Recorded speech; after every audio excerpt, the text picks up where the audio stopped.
Hello, thank you everyone for coming and joining us for Caring for a Mini Jersey Calf. And you are in luck because we just had a heifer born on our homestead today, just a few hours ago. So everything is fresh in my memory. If you've got questions, I want to make sure you drop them below. And if you are here attending with us live, we invite you to interrupt and ask those questions so we can make sure that they get recorded and everyone can learn from them. We do have a lot of information to get through. Uh, it's all going to be something that's relevant to the day that the calf joins us and then about 6 months or so later.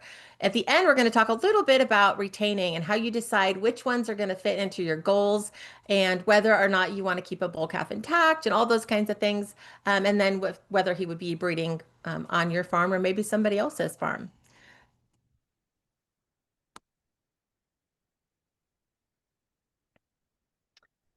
Got lots of pictures of my herd scattered through. It was really fun to find these pictures of the baby calves.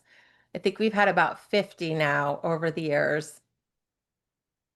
It's always a special day when we have a new calf join us.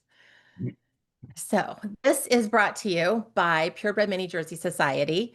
And we are started because there was about 30 years of breeding that had gone on, bringing the stature down from standard jerseys by using other breeds, which is very common when you're creating something that's almost brand new. But there was never a point where someone said, hey, let's get the jersey back up, the amount of jersey, and start breeding out other things. So we've got all those jersey traits that we love, that we really want when we say we want a miniature jersey, get those locked in, right?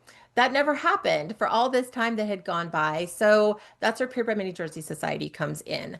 We will show you how to DNA test, and we're going to touch on that today, so that you can get that breed-based representation score. And that's an actual count of how many, for general terms, the DNA amount of jersey that is in your miniature jersey so that you know where you're at kind of in the scale of things and you can make decisions based on that so that your next calf is going to be exactly what you're hoping for or very close to. It is our mission as PMJS to provide mini Jersey owners with resources like today's webinar to breed each generation of purebred mini Jerseys, the dairy cattle, better than the previous one through education, mentoring, and community. And we do love to have a live audience for this because that community is so important. So you guys being here, that's what it's all about, right? Sharing what we know with everybody else so we can all benefit from it and so we can all do better. So I am on Facebook known as Milkmaid Lorinda. That was the name that was given to me by my husband's boss when he was active duty Army. My husband's commander didn't know anyone else who had any sort of livestock, let alone dairy cows that they lock you in at home and you can't get away. And that's pretty unusual for a military family that has to relocate on a regular basis. So I got this little name and it stuck with me. So, Lorinda Barnes, I'm the president and the registrar. So, when you send your information in for registration, I'm the one that handles it, does all the research, makes sure that everything is perfect before we issue a certificate. You can find my herd at a2a2minijerseys.com.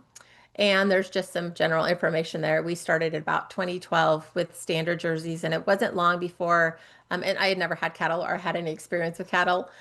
Milking, I'd never done that before. I'd done a lot. I had a lot of book knowledge, right? But I didn't have anyone to mentor me, to share information with me until probably about 4 or 5 years down the road. The people I bought from even disappeared. So that's part of that drive I have and the board has to build a community around all of us wanting the same thing and to have those shared goals so that we're not by ourselves. We're not alone. There's lots of information out there on Facebook and on the internet. It's not always accurate. It's not always realistic. So having people that you can turn to is really important. I am not a doctor or a veterinarian. I've taken some classes and things, but I am not trained to make any sort of recommendation on those lines. So please be aware that what I'm sharing with you is my own knowledge and my own research. All right, birthing day. This cute little petunia. So as the calf is born, they're going to have all those fluids and all the mucus and all the stuff, right, from being inside the dam on their face still. So the first thing you want to do is get those membranes removed. Sometimes that bag of waters doesn't break until after the calf is sometimes even halfway out. So If you don't see that little bubble sac as it's calving, it may have already broken and the calf may have already even aspirated some of that. So that's where you want to make sure you've got those membranes removed. You may need to break them by sticking your fingers in and tearing it to get the waters to release so that the calf can get air. You want to ensure that that calf is breathing. It's very, very important. There's things you can do to help with that. You can stimulate inside the nostrils with just a piece of straw or hay, and you just kind of tickle in there, and it'll make them snort and move their head because, of course, that would make me do the same thing if somebody stuck a piece of straw up my nose. You're going to lay that calf gently over a straw bale if you feel like they've maybe gotten some of that amniotic fluid in their lungs, more than they should have, right? So at this point, you want to get that out. And you don't want to be rough with the calf. Although their joints are kind of rubbery, just like a baby human, you want to be careful with them like you would with a baby human. If you can lay them gently over for about a minute or two to help drain. Or if you've got any sort of a slant, if they're being born outside in the pasture, you may be able to just turn them in position to get them so their head is down a little bit. Don't swing the calf. Don't hang it over a gate or something like that. I have heard you can shock them with cold water if it's like today it was like 90 something degrees. I've never tried that. I don't know that I would ever plan to, but that is something that you could do. We definitely rub vigorously. I've got old towels that we keep in our birthing bag, and we rub that calf dry as fast as we can. Mama's helping the whole way to try to get the calf dry so they don't get a chill, especially in the winter. We're in North Idaho, and we do calve. Sometimes we've calved in December. I had a calf born last year on Christmas Eve day. So it's very possible with a great barn and calf coats and things like that to do that. But you want to get that calf dry as fast as possible. And in that situation, we'll actually use a hair dryer and blow the calf to get them dry. There is such a thing as an aspiration mask that you can use to help inflate the lungs in a very serious distress situation. We don't have one. I haven't used one, so I can't comment on that. Does anyone here, has anyone used one like that, or do you have one? Yeah, I don't think it's very common, but that was something that came up in doing research. You may notice right after birth some heavy breathing or panting, very rapid breaths.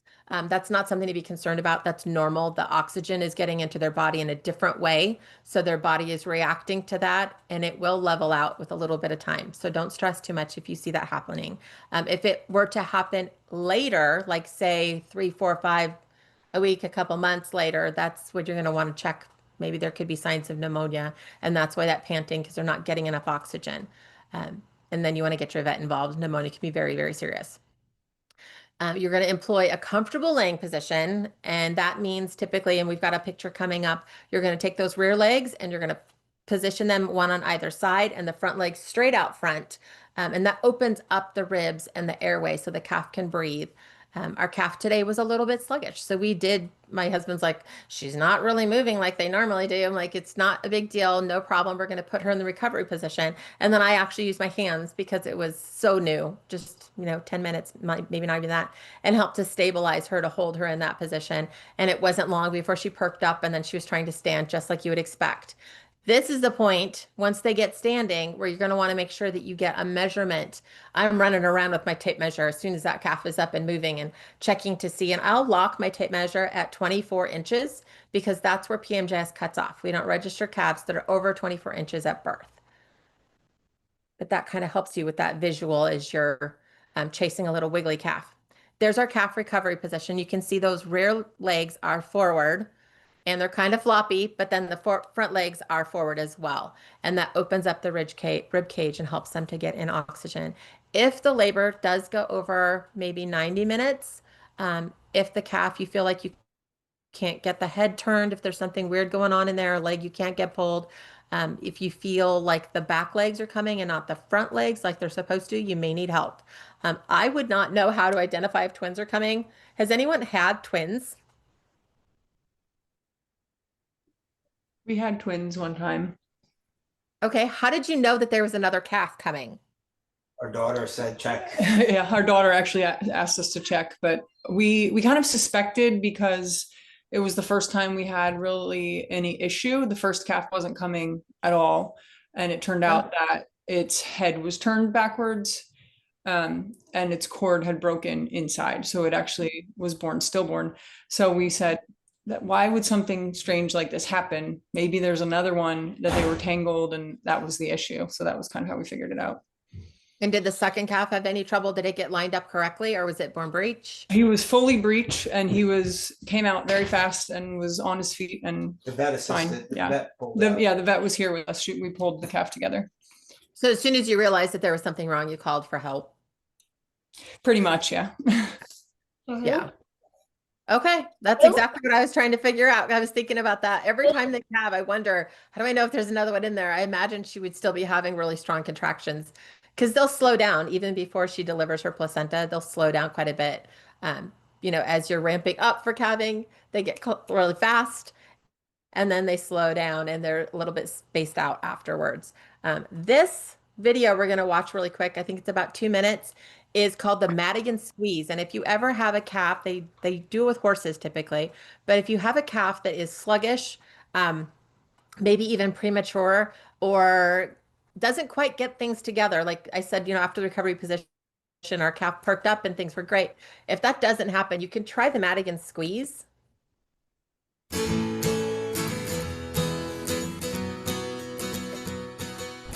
Hello, I'm Dan Severson. I'm the Newcastle County Ag Agent for the University of Delaware, and today I'm going to demonstrate the Madigan squeeze technique.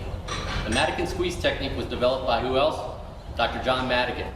It was used foals suffering from neonatal maladjustment syndrome, or dummy foals. However, today we're going to demonstrate this on dummy calves. However, please consult your vet. I am not a veterinarian, to make sure you're making proper diagnosis and get proper training. The only thing you're going to need for this technique is a long soft rope with a loop at the end, and then maybe some assistance. So the first thing you do is you're going to find the loop with the end, and you're going to pass it in between the front legs, up over the withers, and pass the end of the rope through. So then you got your first loop around the calf. Then what you're going to do is you're going to make a second half hitch loop around the chest of the animal, pull it around, firm it up, make it a little tight, snug. You're going to do the same thing with another half hitch, pull your rope through, keeping it snug and tight. And then from the back, apply a small pressure, 10 pounds, and hold it for 20 minutes. This mimics the pressure put on the stage 2 labor of the birthing process. Once your 20 minutes is up, slowly release the pressure. Undo your knots and let the calf weight back up.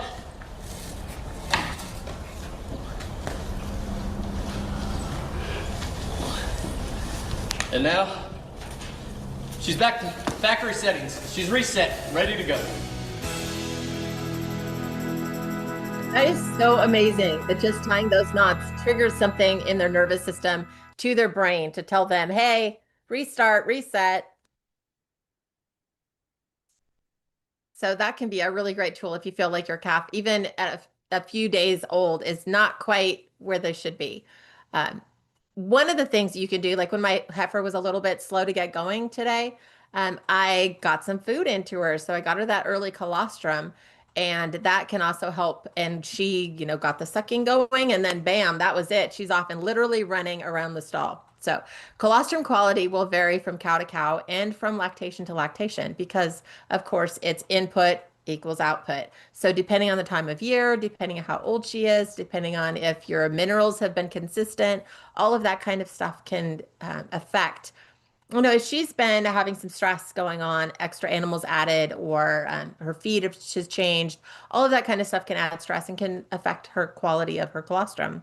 That first colostrum feeding is to achieve successful passive transfer, which occurs when enough antibodies from the quality colostrum are absorbed into the bloodstream of the calf. This is critical. Without the colostrum in the first 4 hours, ideally even less than that, and I think you could push it to 6 hours potentially, but I try to get it in the first hour even. The sooner the better, because the colostrum quality starts to deteriorate just a little bit and then it just fades away to nothingness. So the sooner you can do it, the better. You've got about that 6 hours. And that also has to do with the calf and their ability. There's a little esophageal valve in their esophagus that determines where the feed goes, and that will change as the calf is getting older, by hours. So the sooner the better, because everything is all timed perfectly for that calf to get fed as quick as possible. So ideally within the first hour. And then those antibodies are in that immune system as it's beginning to develop, and that will take about a month to 2 months.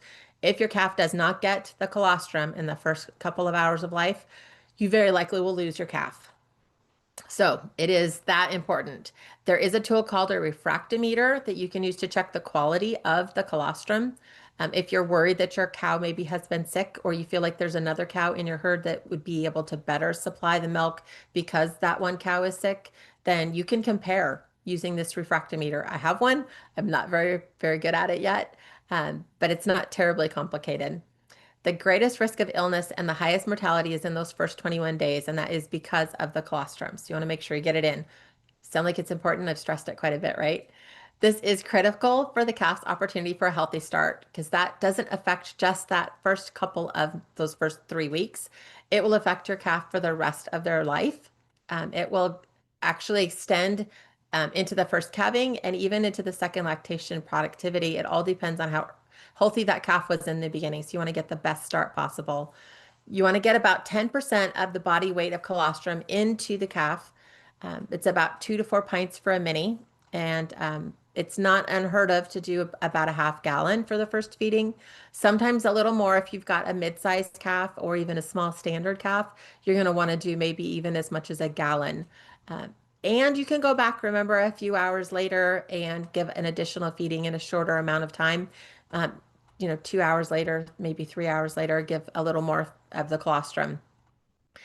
I like to do that first feeding in a bottle so I can gauge exactly how much went into the calf, because it is so important. And I haven't had any issues with that affecting whether or not the calf is able to go on and nurse the cow. That is always what we want, ideally, for the calf to be feeding off of the cow, because there's so many other things that are involved in those interactions, not just the feed, but actually being mothered by the dam. So those first feedings are the first one's really important, but then also going on getting that food from the dam herself. Yeah, nothing beats a healthy cow's milk to grow a healthy calf and carry them way beyond all the way through weaning. And then all those benefits just last so much longer. So in order of what is the best feed for the calf, good, better than nothing would be store-bought colostrum and then milk. And you can buy that, in big bags. You want to make sure you're finding one that has whey as the main first ingredient and not something else that there's all kinds of weird stuff I've seen. So whey is what you want to see first as the ingredient. Better would be if the cow can't nurse her own baby, to find another cow in your herd that is willing to graft. That calf still needs the colostrum, so you may have to replace that, or even, God forbid, you lose your cow and she's laying there. You could potentially get some colostrum out to get into the calf. That's how important it is. But then you could possibly graft on or even bottle feed from another cow's milk. That can happen even if you need to sell your cow. If you have too many cows in milk, for example, and you sell one, then you transition that calf onto another cow in your herd. And then best, of course, is milk from the dam, because that milk is tailor-made, the exact perfect nutrition for that particular calf on your farm for that particular day, based off the season and the heat and the grass quality and all of that. You cannot replicate that. There's just no possible way. And I'm going to say right here, because a lot of times people will ask me, my calf is out eating dirt. What is going on? Why is the calf eating dirt? They're actually picking up like micronutrients and bacteria and thing that's local to your farm, and adding it to their gut system, which will help them to later digest the grass on your farm. So it's totally normal if you see your calf out there eating dirt. Okay, so very early, that umbilical is going to be open, and it is a direct route of pathogens to get into the calf. So as they're laying in the straw or hay or whatever, if they're laying out in the field, I've had a calf born in a mud puddle before, not great. So you want to make sure that you get that dry as soon as possible. And then, of course, to treat it, it's recommended that you immerse it fully in 7% iodine tincture, or chlorhexidine was another one that I read that you could use. That's very strong also. And then you want to repeat that.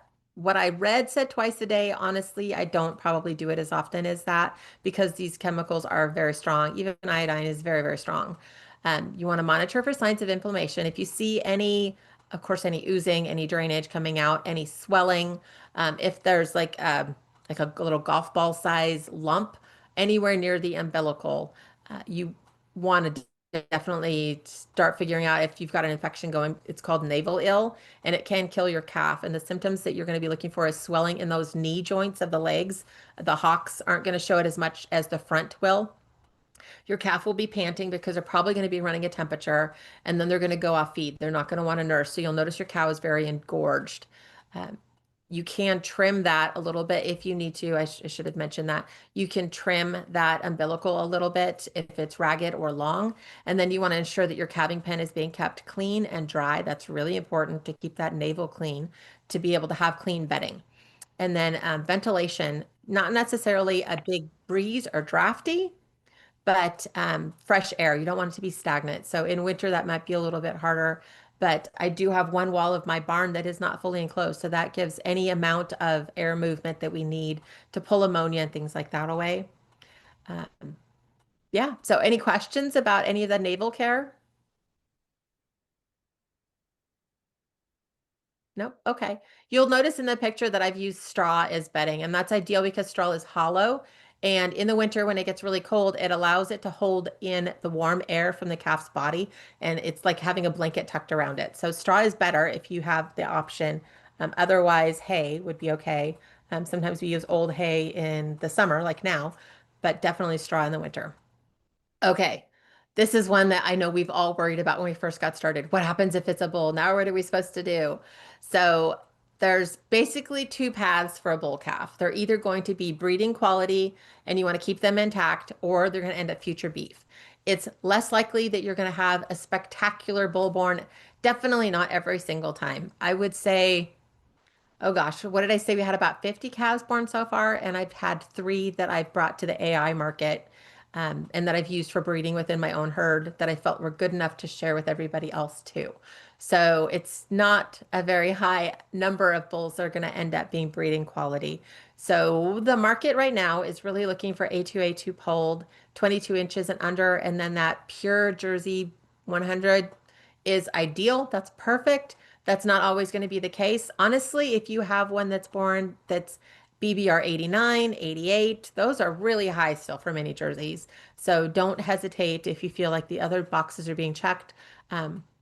Or you have a buyer even that's lined up as soon as you have that calf hit the ground and they were asking you, do you have any bulls that I can use for breeding? And you feel like he's one that you're willing to put your name and your reputation on. Some of those things you're going to be looking at would be conformation and dairy traits. You want to make sure that they've got that solid top line. And the reason for that is because the muscles all attach to the bone structure, and that solid top line that's nice and straight and level, everything is going to be hanging off of that basically. So you want to make sure that it's very strong. And that's why you don't want to have a sloping top line, because everything then legs and everything are trying to compensate for that. And that's going to affect things like your foot angle and how your pins are angled as well, because everything gets thrown off. Fertility, one of the ways to tell fertility is genomics. And then another way is as the calf is aging at about 6 to 8 months, he should start getting dark around the neck area and around the belly area. But we can have our genomic scores back with the BBR way before that. It takes about 2 months for that. And by then, you can still castrate if you decide that he's not what you wanted him to be. Rib spring volume means that on that top line where it's strong and straight, the rib actually rounds out as it comes around. They have a big barrel chest. You don't want to see it angling down like a teepee. You want it to be very round and open, and that gives them capacity to be able to eat. And they'll pass that on as well to the offspring, who need to be able to have lots of capacity while they've also got a calf in there. The cows and the heifers, you want to make sure they've got lots of capacity. So rib spring is an important trait to be looking for. Dairy traits, of course, are that well-supported udder. So what was his dam's udder like? Would you want that on every single other cow in your herd? If you don't love her udder, don't absolutely love it. then it would be something you'd consider about maybe castrating that one. Do the teats all point downward? Do they point wonky? You know, you don't want them pointing all weird. You want to make sure they're straight down. That's a dairy cow trait, that they all 4 point straight down. Beef will point forward, and we don't want that in our dairy cows. Low somatic cell score, and that's the likelihood for them getting mastitis. And then we're shooting for moderate production. Now, what that means is about 3 gallons.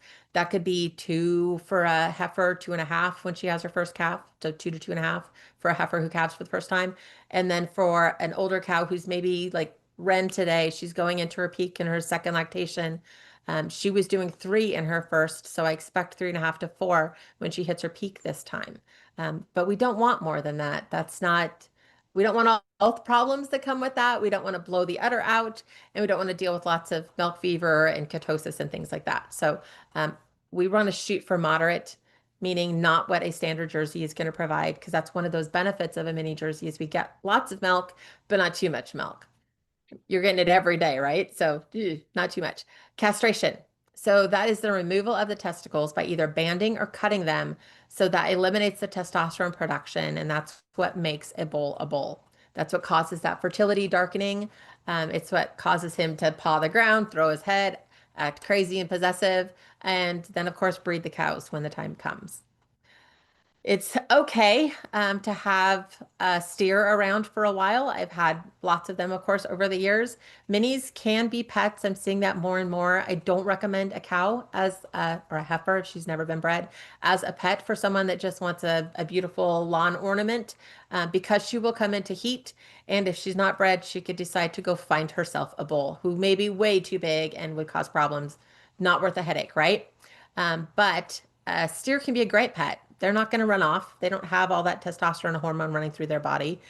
And they can be kept around that way to be a pasture companion for your dairy cow as you're growing him out for beef, or even if you decide you never want to process him for beef.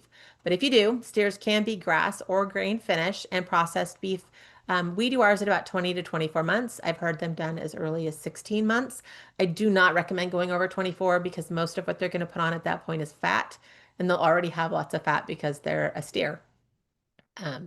Yeah, so any questions about any of this? Lots of information on this page.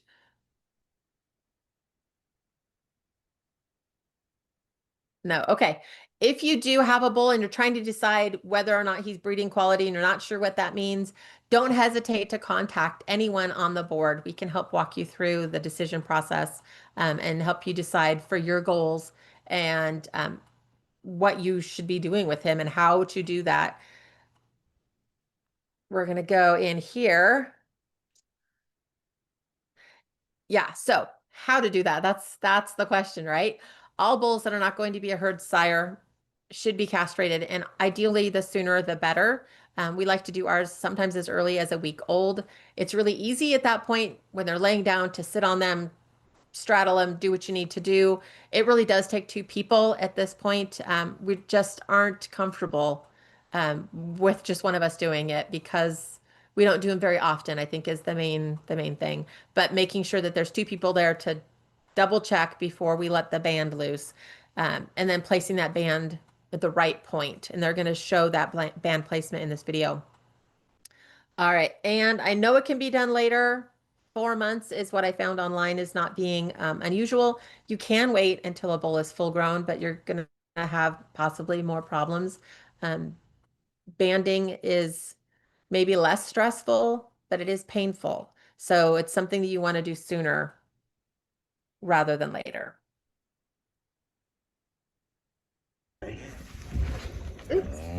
Usually this is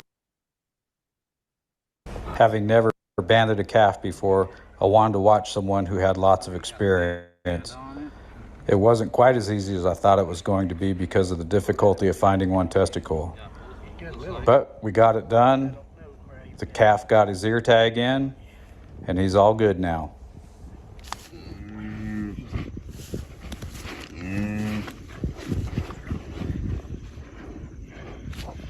see one down there. Okay, there's one. I'm only getting one.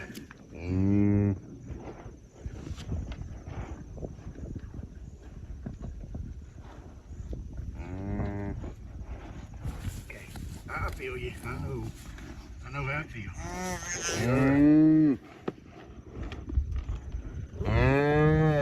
They're usually not this hard to get up in there.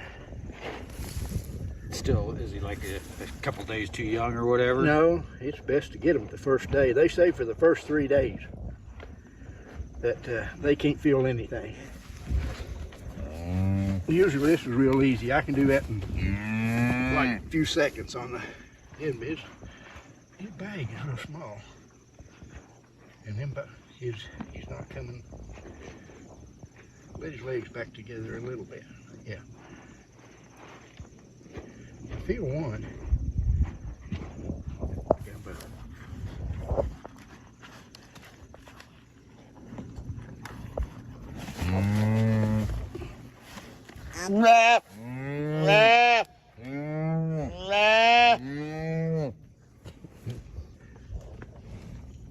yep, got him. Yeah? All right. You're okay, bud.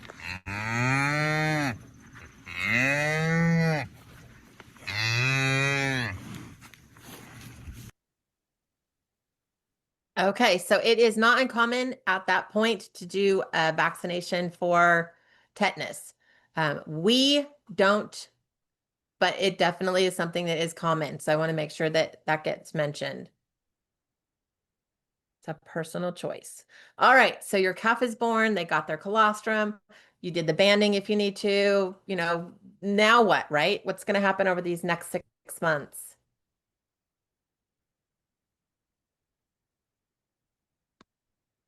Oh, I think we jumped forward one too many. There we go.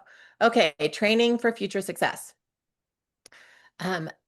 Those early months are really your window of opportunity to start shaping a healthy, friendly milk cow. You want to start by touching that calf on day 1, all over the place. You want to touch the head, the face, the ears, go all the way down the legs, and then routinely go and pet your calf, and then go your hand underneath and touch the udder and the teats. You never want to squeeze those teats, but you can just kind of run your hand over it. So she's used to being touched everywhere. You can go all the way down the legs. I've heard of people going down the legs and teaching the calf to let you pick the legs up like you would a horse. I don't do that, but I could definitely see where it would be helpful. And then consistency is key. So it's not something you're going to do just once every now and then. You want to do it regularly. Almost every time you go in and grate your calf, you want to touch it somewhere on there. Rub your hand down the back, go down the legs, go on the brisket. They love having their brisket scratched or on their tail head. And that's something that we still do with a bull calf until about 3-4 months when we wean. That's when we stop, and how we handle that calf is going to be different from then on. But we want him to be somewhat socialized. We don't want him spooky. We want him used to people being around, that's normal, no big deal. We come in the gate, we're around, that's fine. We'll even halter train our bulls along with our heifers. And that's to teach them that we've got the halter, we're in charge. But then, of course, as they transition into being a big boy, then we'll usually take those halters and leave them on, give them a little growing room, and then we don't handle them or lead them. And that's a personal choice. I don't like handling, basically trying to lead a locomotive with a string is what it feels like, trying to lead a bull. There just comes a point where I'm no longer comfortable with it. So that's how we do it. That's not for everybody. But my point being that you do want to socialize those bulls a little bit and teach them who's going to be in charge. But definitely your milk cow, your future milk cow, someone else's future milk cow, this is the time to start working with them. You're going to socialize them with people, strangers. You want to have people come into your barn that they aren't used to seeing. Your vets, your AI tech. If you've got kids, that's really great to socialize your calves around kids. People will ask me, have your cows been around kids? And before we didn't have any little kids around, but my grandson's around now. So we make sure he comes into the barn. He pets the cows. He talks to them while they're being milked. And then, of course, he's at the gate. And then with the little ones, he gets to go in for the first couple of months until they get too big and too rambunctious. And I don't want him to hurt because he's not very big yet. So yeah, get that socialization going on. If you've got livestock guardian dogs, like even today, we closed one gate of the stall so that the cow with her newborn were in an area where the dogs could come in and have the ability to put their nose up to the fence, to the gate, and be near. And she was cool with it. So we went ahead and let that happen. We've had some cows that are not cool with it, and they'll charge the gate a little bit, kind of do that, like, I don't know, hinting like they're going to charge. And then we'll, of course, push the dogs back and give her more space. But Ren was cool with it today. So bring those dogs in, let them greet the new herd member. They get those smells. They know what's going on. They're used to it. Definitely, if you're training livestock guardian dog puppies, this is a great opportunity to get them around all of that, to teach them that this is normal. This is not anything to be concerned about. And then any other relevant livestock would mean like your barn cats, your chickens, if you've got sheep, that kind of thing. You want to have your calves maybe near at a fence line.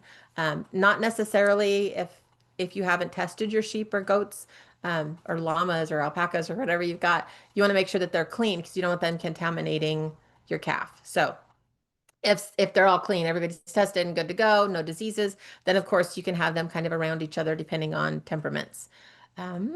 Let's see. Oh, you want to keep your routine fairly simple. Like I said, you're going to greet your calf on a regular basis. That keeps your calf calm. They know what's expected. They don't get stressed out. And that's really important. But training now will make life easier as your cow is older. When you're ready to start breeding, I don't do any special milk training when it comes time for them to start coming into the stanchion, other than they've been in there for breeding. They're used to being in a halter. They're used to being walked around, things like that. This is all normal for them. So, just having them around these things all the time. And then if you're feeling rushed or frustrated or stressed out, that's not a good time to be trying to do any sort of like halter training session, walking your calf kind of thing. Yeah, not a good time for that. Maybe just go out, sit in the barn, be around your calf, but not necessarily a direct interaction. And of course, you want to always be keeping an eye on the growth rate to make sure that they're healthy, that they've, like these calves here are the perfect example. There's a decent amount of fat on them. They're not all bony and thin, but they're not fat and plump either, which is not good for them. They'll start putting some of that fat into their udder. They can do that very early, and that will stay in the udder as they get older and mature. And then it can complicate things once they're in milk. So perfect example from Bobby Joe with some beautiful little calves. Thank you for sharing those pictures with us. All right, feeding those first 6 months. So to keep the pathogens from establishing themselves in the gut, you want to make sure that your calves are being raised where there haven't been any other sick calves or cows previously, like ever, ideally, because things can get into the soil. And even though you've got straw on top, things can work up, especially if you've got a lot of rain and then the straw gets wet and everything starts getting contaminated. So it's best that you have a special clean area where you have your calves in those early months. That's how Yonis is spread. That first month is really, really critical that you've got a clean area so they aren't getting exposed to things like Yonis. If a cow is calving in that area, like today when Ren calved, she's been tested previously before she calved with her first calf. And then after that, again, before we bred her with her second calf. So we know that she's clean. We know it was safe to have her calving in that area where we're going to be having the calves later. So her calf, after the calf was born, we cleaned out all the bedding. We put down a clay that helps with the odors and things, that helps dry things out, and then put fresh bedding on top. And yeah, good to go. The calf was good to sleep there. Not a problem. You want to make sure that your calf has access from day one to of fresh water from day one to make sure it's staying hydrated. It'll watch mom and learn to be able to drink that water, and they'll kind of stick their nose in it and play, especially Jerseys. They love to play in water. So make sure they've got access to water from the beginning. They say you can wait to introduce hay to a week old, but in the summertime like now, I have them on hay. They'll learn from mom, from their dam, to mouth the hay. They won't really eat a whole lot of it right at first. So you'll see those mustard kind of yellow little poops. They'll be little the first few days, but then definitely start getting them some nice leafy grass hay.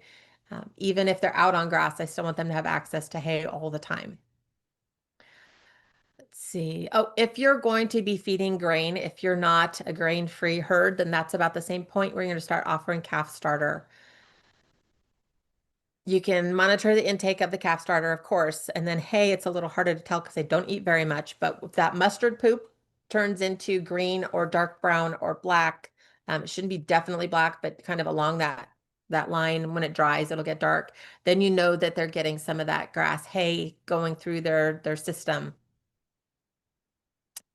And this is about the point in those first 6 months, maybe month 2, 3, definitely around 4 or 5, where you would consider things like deworming if you're in an area that's moist and humid and pests and parasites are a problem. So deworming would happen then, vaccines, and then minerals. So I have minerals in a bucket like that I carry around, and then I'll bring it to the calves and to the cows because all our cows are clean tested. I can carry things around from the different pastures that way and give them all access. And I know how much they're eating because I can see how much they're eating when I'm standing there waiting for them with the bucket. And I'll take the bucket around about every other day. So they're getting it on a regular basis. And that includes the tiny little calves like this in the barn. And it's a great prop to be able to show how small your calves are because we all know how big those buckets are.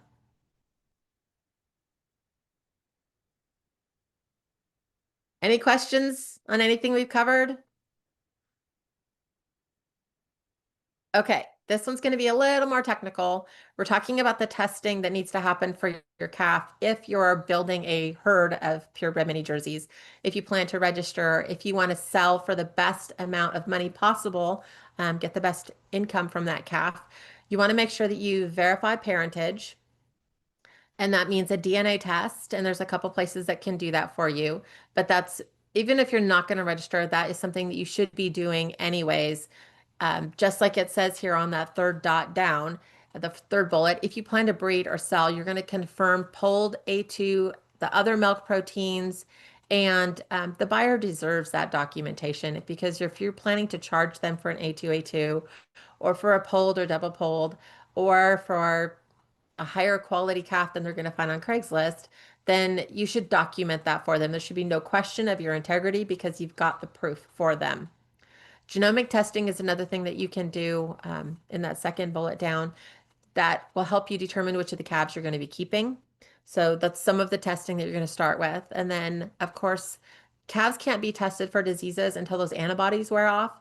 So in that case, it's best to test the dam. So if you're shopping and you want to buy a bottle calf or a very young heifer or a young possible herd sire, then that's when you're going to ask if you can test the dam instead because most of the diseases that the calf is exposed to would be from their dam, from the colostrum, from the milk, from living with her, and from being in utero. So it's best to test the dam instead to know if the calf has been exposed to anything. The common concerns would be BLV, BVD, and Yonis. And then there's a second tier of things that are fairly common in dairy cattle that you're going to want to test for. If you want to invest that extra money and make extra sure your calf is good. And then the ones that are monitored by the federal government with eradication programs are TB and brucellosis. Many states now are considered TB free. I believe there's also brucellosis free states at this point. But that changes constantly. So check with your state veterinarian's website, and that's where you'll find out what's going on in your area and what you should be testing and possibly vaccinating for. And then genomics are very important for PMJS because that's where we get that BBR score. And one of the things we need for registration is the genomic inbreeding, and that's the amount of DNA that is repeated in your calf. So it came from both sides of the family and is repeated because you were doing something like line breeding. Inbreeding, line breeding, there's really a very thin line between them. Other things that we get in this blue report, though that's an example of what a genomic evaluation report looks like, and it has all those different data points that we can learn, things like milk yield, so that's how much milk you can expect from your calf, the fat and protein in the milk, health and fitness things like the pregnancy rate, like how fertile they are, that somatic cell score we talked about a little bit earlier, and then type, meaning how close they are to the ideal Jersey type. So their stature is important for us because it tells us if that's going to be a mini or a midsize, how likely they are to produce minis in the future. Udder cleft, that's that suspensory ligament that goes from the front of the udder around underneath and down the middle to the back. That little dimple you see between the back teats, that's that suspensory ligament. That's the udder cleft score. And then, sorry, my guineas have decided to come through. Teat length, of course, we always want to keep hand milking as an option for homesteaders. Most of our market will be hand milking. I did for 7.5 years before we got a milk machine. So teat length is something that we keep a close eye on, and I recommend everybody do. We don't want those tiny little teats that can't be hand milked, but are great for a commercial dairy because we're not a commercial dairy, right? So all those scores and a lot more are in that genomics report. It costs about $47 or so. That price changes sometimes too, so don't quote me on that. But that other score or the other sheet that's shown there is the UC Davis. And that is, you're going to see on there, there's a couple different tests. That would be where you'd find polled, parentage, whether or not they're carrying that dwarfism defect, things like that, would be what those look like, just so you have an idea of what that looks like. Any questions about all of this testing? Is any of this new to any of you?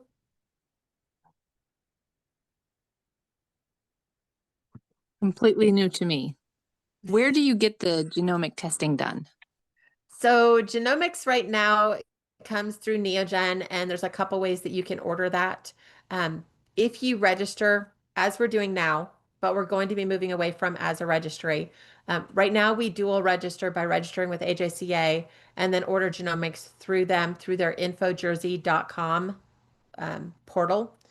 And we're going to be having our own portal, so you won't have to do that in the very near future. We're hoping before Christmas that you'll be able to go directly through PMJS. But for now, when you order your genomics, those hair samples go to, and it's just the tail hair sample, so really easy to get. You need about 30 hairs. It goes to Neogen, and they do the testing, and then they also send it to the Council on Dairy Cattle Breeding that does more testing, and then we get our BBR score, and that takes about 2 months because it's being tested and retested. Which is super reliable. I was really impressed when I recently learned about this whole process in a much more in-depth way, but that's how you're going to do that. And there's a blog post at purebredminijerseys.org. Under blogs, you're going to scroll down until you find testing for PMJS registration is the name of that blog post that will walk you step by step for all of this testing and how to order it. Does that help? Yes, very much. Thank you. Okay, you're welcome. The other one I would comment on would be for that bulldog dwarfism chondroplasia, you're going to order that through UC Davis because that's really the only place to get that. And if you've used an AI bull that is not registered with PMJS and not logged in AJCA, then you're going to have to parental verify to that AI bull through UC Davis because usually that's where they're on file. And if you've got any questions about, if anyone ever has any questions for how to get a hold of parental verification, where to do it, don't hesitate again to ask anyone on the board. You can also email admin@purebredminijerseys.org, and we'd be happy to help you figure out for your specific situation what you need to do. Was that all of the questions? Okay. Of course, registering with PMJS. We want to touch on that briefly because there's a couple things you're going to do with that very young calf from the beginning. You're going to take photos that will help us determine if that calf meets the PMJS breed standard, and that breed standard is based off of a standard Jersey. So they need to have that Jersey look, the black nose. They can have black or white hooves. As they get older, they'll have a band, but that's not going to be on your calf in the beginning. So there's a few things we can look for in a newborn calf that will let us know if we're on the right track for being a purebred mini Jersey. That negative chondro test that we talked about for dwarfism for the defect, we don't want that in our herd or our herd book. The genomic evaluation report has the BBR.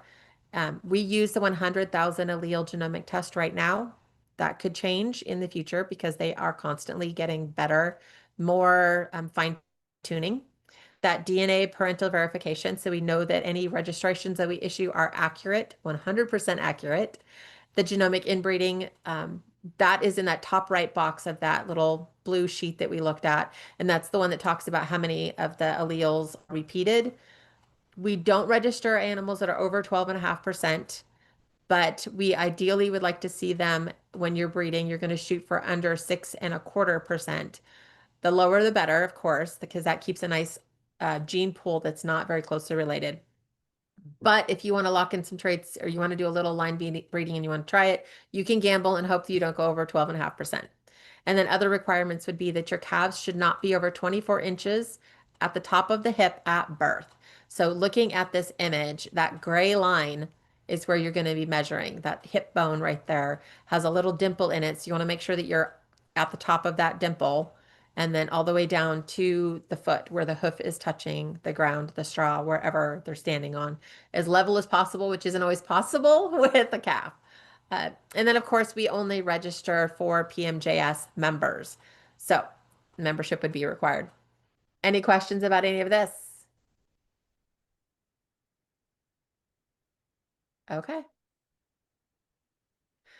So your calf is getting older and they're maturing and they're eating a lot more grass and hay, maybe lots more grain. You're going to start thinking about it's time to wean. Jerseys will typically not wean their own calf. I think part of that is that they're great mothers and they just love their calves so much, but it's just possible they just won't wean their own calf. So you got to start thinking about things like separating them by a fence line, using a nose ring. You can slowly, gradually do it, especially if you want to start reducing milk production so you can go to once a day milking at that point. Um, I prefer weaning 12 to 20 weeks. I do my bulls and my steers right about 4 months old, and I do my heifers at about 5.5, maybe sometimes even 6 months, depending on the time of year. If they're eating grain, which I don't feed grain, but what I found talking to other people is 2 to 3 pounds of grain a day is the point where you could start weaning. So if they're as young as 12 months and they're already consuming that much grain, you could start looking at weaning, which would be more milk for you, especially if you want to keep twice a day milking. And that's something you can consider at that point.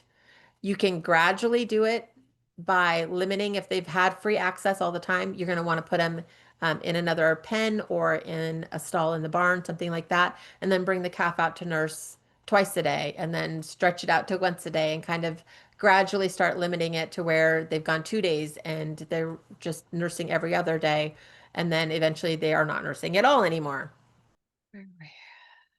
Okay, so as you're weaning, it can be very stressful for your calf. So you're going to watch for any sort of weight loss, especially if you put in a nose ring. You may notice that it's a little harder for them to eat, to figure it out. So you want to watch really close and make sure that they're not losing any weight. Weaning is stressful on them. They're used to being close to their mom, and now they don't get to. So you want to make sure you keep your things, your routines very steady, meaning they're just your typical routine that you normally would do. Go into the barn, greet your calf, go out in the pasture, be around your animals and your calf. Then don't do any other major changes if possible. I would not recommend weaning your calf cold turkey and then sticking them on a trailer the next day and shipping them. You're going to end up with shipping fever probably. It's very stressful for them. So give them a little bit of time in between. And then if you plan on doing any vaccinations, that can be also very stressful on their system. So do those things staggered, not at the same time. And I did mention nose rings. I really like the Easy Wean nose rings. If you put them in hot water, they'll get a little bit more flexible, so it's easier to get them in. But there's lots of very similar nose rings on the market. I do not recommend the metal nose rings because the udder is so important on our dairy cows. So I don't like the idea of the calf being able to take those metal spikes, exactly what they are, they're spikes, and jam into the dam's udder, potentially damaging her. So I would avoid the metal ones, use the plastic ones. They're not going to be as dangerous. It is possible to double up those nose rings if you've got one really stubborn and you don't have the ability to separate by a fence line. You would put one nose ring going up that would bump the dam and then one going down. And definitely keep a close eye on your calf if that's the situation. They say you can leave them in for just about a week or so and then everybody's weaned. I've never had that be the case. It always takes at least 6 weeks to make sure that those calves give up on the idea of nursing. Even sometimes if they're in the field with other cows, like I've got one right now that's a year old with nose rings in because when Ren was coming into milk, she was very excited about that and was down there kind of nuzzling. So we wanted to make sure Ren had colostrum for her calf. So we put a nose ring into her. Okay, any questions about this page?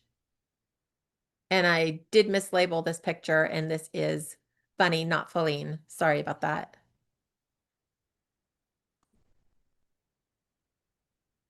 Okay, here's our bonus. We're going to quickly move into this. How do you know which ones to retain and which ones to sell? You're going to keep your best calves usually, the ones with the excellent conformation, the great temperament. That's where we're going to start getting into some crazy things like the hair, the little hair swirl on their face. If it's low and centered, those are the ideal ones to keep. If they're split, they might be a little bit meh. Um, it's like the hot and cold kind of a calf. And then the ones that are very high and centered are going to be your more flighty calves. That's all those hair swirl things can get. There's lots of websites and things that will cover it, but those are things you can look for to help you determine temperament on a very young calf. And then, of course, is it healthy? Was it vigorous? Was it up quickly? Is it eating like it should be? Is it gaining weight like it should be? Those are all things that you want to look for because you want to be replicating that in the offspring going forward. Not every calf is going to be a keeper. And knowing your own goals will help you to choose which calves fit that. Sometimes, like right now, I've got an excellent, probably the best as far as genomics on paper and in person that I've ever produced. I have that kind of a price tag on her as well. And the reason for that is because she's got a lot of white on her and I just don't like the white. I know it sounds silly, but a lot of people really do. So for my program, I've decided to offer her. And there's things like that and you don't have to explain that to people necessarily, but there's things like that that you may want to consider. Maybe you just don't love her dam, or you really only have room to keep that one milk cow, and so you have to sell your calves. You've got your own personal reasons, and that's okay. You don't really have to tell anyone else what those reasons are unless you want to. I often will share because I want to help other people figure out how I do things so they can figure out how they want to do things, whether they want to do it the same or different, it will still help. So you're going to look at your calf and you're going to determine if that calf meets your PMJS braid standard and if you'll be able to fulfill all of the registration requirements with that calf. Do you think that BBR is going to be high enough? Do you think maybe your your line breeding's a little too close? Things like that. And then there could be criteria that you look at, like any type a calf would have a somatic cell score above 3.00. That's one that I'm probably not going to keep. I don't want calves that are going to end up cows with mastitis. I just don't want to deal with it. So I am definitely breeding to keep it down to about 2.80 is really, really good. 2.85, 2.95 is even really good. But if it starts getting over 3.0, that's when I would move along. Stature, because we're talking about minis. If the stature is above negative 1.50, meaning because they're minis, they're going to be negative, but anything above that negative 1.5 and then getting into positive numbers is going to potentially be taller. So for myself, because I'm only retaining minis at this point in my program, I would be selling the ones that are taller. You may prefer mid-size, and in that case, then a calf that's at 0.00 or even -1 could be perfect for your mid-size program. If you've got somebody that wants a taller calf, then anything that's over that 0.00 and going into the positive numbers, like a +1 or 1.5 or 2.5, those are all going to be full size jerseys. And so that would meet their goals. Then there's a way that you can look at your genomic scores and compare all of them. So if I have an animal that is consistently in the bottom third of my herd for all of these different things like cow conception rate, heifer conception rate, livability, milk yield, fat, and protein. Those are a few of the things that I look at. And if I've got one particular animal that is in that bottom third, that would probably be one I'd offer because she's not going to move my herd forward, or he's not going to move my herd forward. I may not even keep him intact. So for heifers, you consider your udder genetics. Do you love the dam's udder? Was mom a good mom to the baby so that the calf can learn how to be a good mother? Are there milk traits that you like? Did they have nice big sphincters that milk out really fast, but stay really tight and don't leak milk all the time? Is the yield where you want it to be? Is she a super high producer and this bull should bring it down a little bit? Or maybe she's a low producer and the bull is going to bring it up. So this heifer would be one you'd want to retain to replace the dam potentially.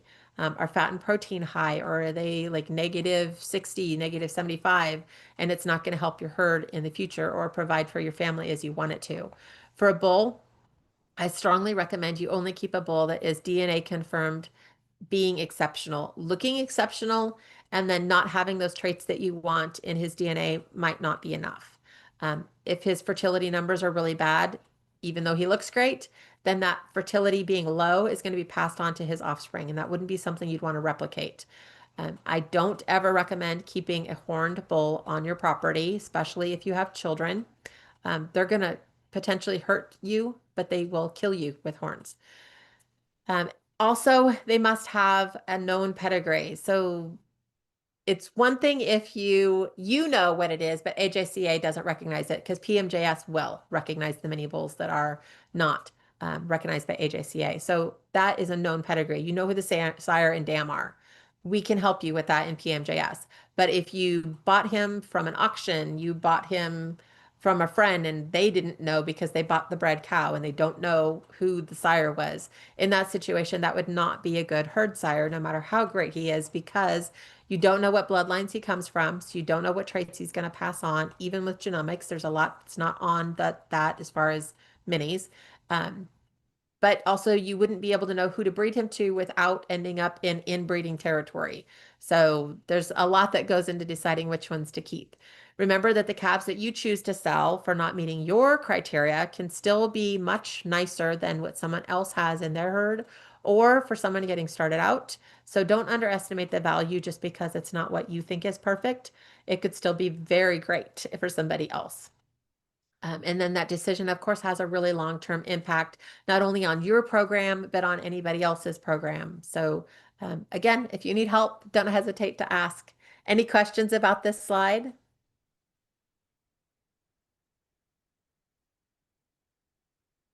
Okay. Well, thank you for being here. Thank you for seeking out information to educate yourself, to be a smart consumer, and to be a Purebred Mini Jersey Society community member. Even if you're not a member in a paid way, but you're still part of the community and you want to learn, we just love having you around. So check us out on Facebook. We're also on Instagram, lots more webinars like this one on YouTube, and then email us if you've got questions. Thank you. Thank you so much.